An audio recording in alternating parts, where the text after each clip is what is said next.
Aujourd'hui, sur Extra Naturel, nous allons parler de vie extraterrestre. Nous avons rendez-vous avec Sylvain Matisse. Sylvain Matisse est ufologue et enquêteur pour le MUFON. Euh, et j'ai découvert avec vous, Sylvain Matisse, les OANI. Alors, on va parler d'OVNI plus principalement, mais vous, votre spécialité, c'est les OANI. Un OANI, c'est un objet aquatique non identifié. Je ne savais pas que ça existait. Je ne savais pas qu'on s'y intéressait, en tous les cas. Et ce sera votre spécialité. On en parlera peut-être dans une autre émission. Pour l'instant, ce qui nous intéresse, c'est votre alors, c'est pas un métier, c'est une passion et vous êtes bénévole, ufologue, et vous vous occupez de ces objets qu'on voit dans le ciel, et qui nous intriguent parfois, et vous essayez de leur donner des explications. Bonjour Sylvain Matisse. Bonjour, merci pour l'invitation. Alors, première question que je vais vous poser, c'est qu'est-ce que c'est qu'un ufologue?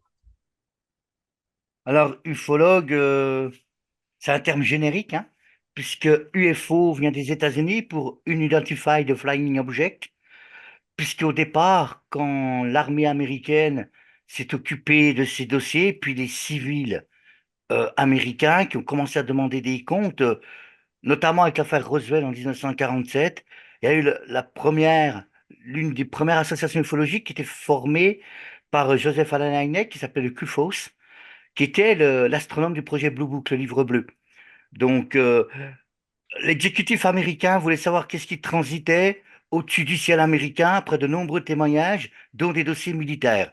À partir de là, le nom UFO, c'était même Pipelet, assiette à tarte ou Flying Saucer, soucoupe volante qui était sortie dans la presse après Roswell et après un témoignage fait sur le mont Rainier de Kenneth Arnold en juin 1947.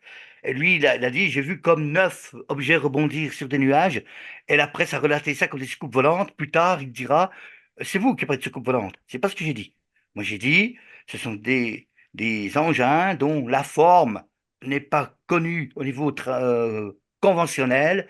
Et on aurait dit que ça rebondissait sur les nuages. Voilà ce que j'ai dit. Donc, à partir de là, le terme UFO étant sorti, en France, les gens ont récupéré le terme UFO pour dire ufologie, ufologue.